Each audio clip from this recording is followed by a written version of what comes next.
ઓમ નમો ભગવતે વાસુદેવાય. નમસ્તે મિત્રો, આજે હું તમને પુષ્ટિ ભક્તોની વાર્તા કહીશ. શ્રી મહાપ્રભુજી વ્રજમાં પધાર્યા છે. દામોદર દાસજી સાથે છે. ગોકુળમાં ગોવિંદ ઘાટ ઉપર છોકર વૃક્ષની છાયામાં આપ વિશ્રામ કરી રહ્યા છે. શ્રાવણ સુદ એકાદશીનો દિવસ છે. આપ શ્રીના મનમાં ભારે મનોમંથન થઈ રહ્યું છે. શ્રી ઠાકોરજીએ તો મને દેવી જીવોના ઉદ્ધાર્થે અહીં ભૂતલ પર પ્રગટ કર્યો, પરંતુ એ દેવી જીવો આસુરીના સંગથી જન્મ જન્માંતરથી કેવું વિપરીત જીવન ગાળી રહ્યા છે.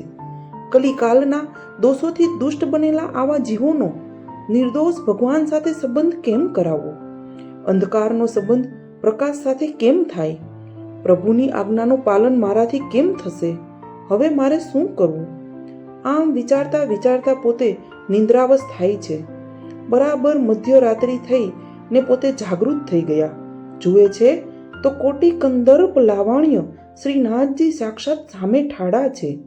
આપ શ્રી દંડવત કરે છે. ત્યાં તો શ્રીજીના વચનામૃત સંભળાય છે. આપ ચિંતા શા માટે કરો છો? દેવી જીવોને બ્રહ્મ સંબંધ કરાવો. એના પ્રભાવથી એમના દેહ અને જીવના જન્માંતરના તમામ દોષો દૂર થઈ જશે. પ્રભુની મધુર વાણીનું શ્રવણ કરતા શ્રી વલ્લભ હર્ષિત થયા. હૃદયનો ભાર એકદમ હળવો થઈ ગયો. પોતે શ્રીજીનો સત્કાર કરે છે. શ્રાવણી માટે સિદ્ધ કરેલું સૂતર હતું તે પવિત્ર રૂપે શ્રીજીના શ્રી કંઠમાં પહેરાવે છે. રસ રૂપ મિશ્રીનો ભોગ આરોગાવે છે. મધુરાધિપતિનું મધુરાષ્ટક વડે સ્તવન કરે છે. પછી શ્રી પ્રસન્ન થઈને ત્યાંથી પધારે છે. દામોદર દાસજી લગભગ પાસે જ હતા. શ્રી વલ્લભ હવે એમને પૂછે છે, દમલા, તેને કછું સુન્યો? સામો ઉત્તર મળે છે, રાજ, સુન્યો તો સહી, પર સમજ્યો નહીં. એમ કેમ? શું એ નહોતા સમજ્યા? ના, બધો જ વાર્તાલાપ એ સમજી ગયા હતા, પરંતુ સાથે એ પણ સમજતા હતા કે શ્રી વલ્લભ આ અવનવી વાત એમને કહેવા માટે આતુર થઈ રહ્યા છે.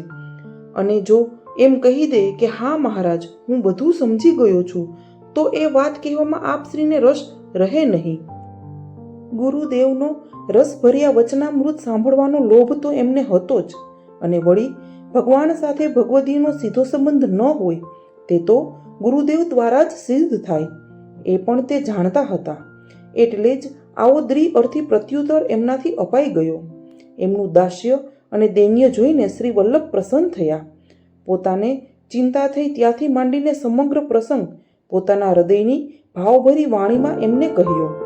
સિદ્ધાંત રહસ્ય સ્ત્રોત રચ્યો અને સંભળાવ્યો. બીજે દિવસે સૌથી પહેલું બ્રહ્મ સંબંધ કૃપા કરીને હરસાણીજીને આપ્યું. આવા હતા આપણા મહાનુભાવ શ્રી દામોદર દાસજી. અસ્તુ. પુષ્ટિ ભક્તોની આવી અવનવી વાર્તાઓ સાંભળવા લાઈક, શેર અને સબસ્ક્રાઇબ કરો.